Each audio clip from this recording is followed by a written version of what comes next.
Picture someone lying awake in a cave 40,000 years ago, staring into total darkness with nothing modern to blame it on.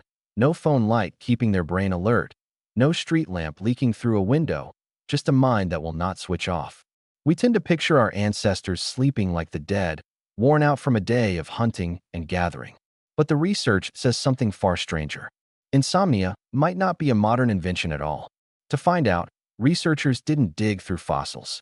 They went looking for people who still live the way our ancestors did, without electricity, without clocks, without screens.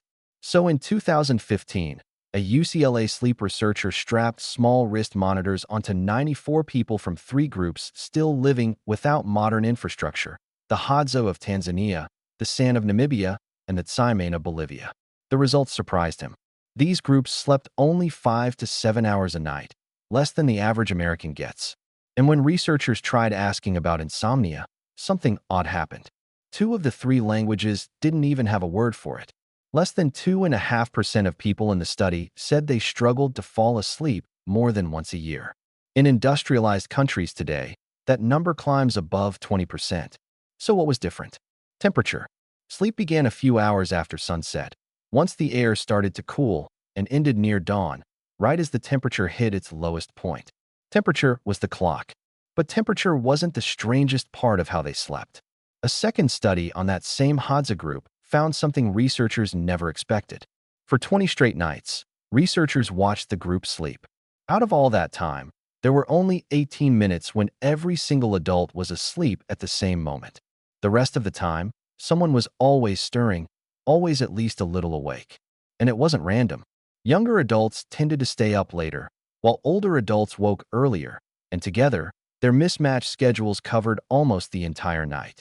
Researchers call it the sentinel hypothesis. With predators and rival groups a real danger, having someone awake at all times may have kept the whole group alive. That kind of broken sleep wasn't only happening around a campfire. Centuries later, in pre-industrial Europe, a historian combing through old diaries and court records found something strikingly similar. People weren't sleeping straight through the night either.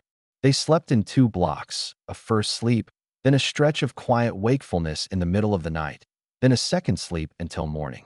During that gap, people prayed, talked, mended tools, or wandered over to a neighbor's house.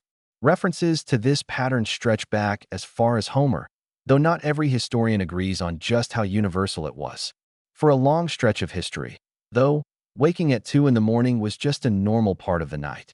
So if you're a teenager who can't fall asleep before midnight, or a grandparent wide awake at 5 in the morning, that gap has a much older explanation than a bad habit. And if you wake up at 3 a.m. and lie there for an hour before drifting off again, you're doing exactly what a human body has done for a very long time.